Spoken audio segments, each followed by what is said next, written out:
In today's video, I'm going to teach you how to insert a table in Mailchimp, and we'll make it simple and straightforward.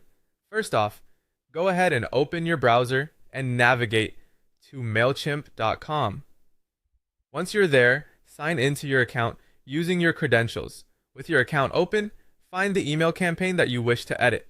Once you have the campaign open, look for the Edit Design button. It's your next step to start customizing your email.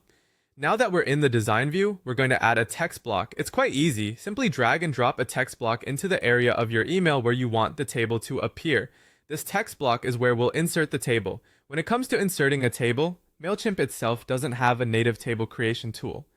This means you have two options, each with its own steps. Let's explore both. First, if your toolbar includes a table icon, you can use that option. Click on the text block that you just added. Look at the toolbar for the table icon, which usually looks like a small grid or set of boxes. When you find it, click it, and you'll be able to choose the number of rows and columns you need for your table. Once the table appears, you can start entering your content into it. It's a pretty straightforward process once you know where to look. If the table icon isn't available, or you prefer another method, consider the option of copy-pasting a table from external software like Word, Excel, or Google Docs.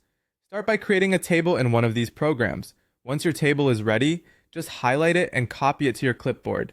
Next, go back to your Mailchimp text block and paste your table right in.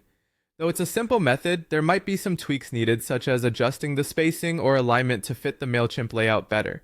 Don't worry if it takes a little time. Making sure your table looks neat and professional is worth the effort. Remember, tables can be a great visual element in your emails for presenting organized information, so take your time in setting it up. Both methods have their benefits, so feel free to use the one that best suits your needs.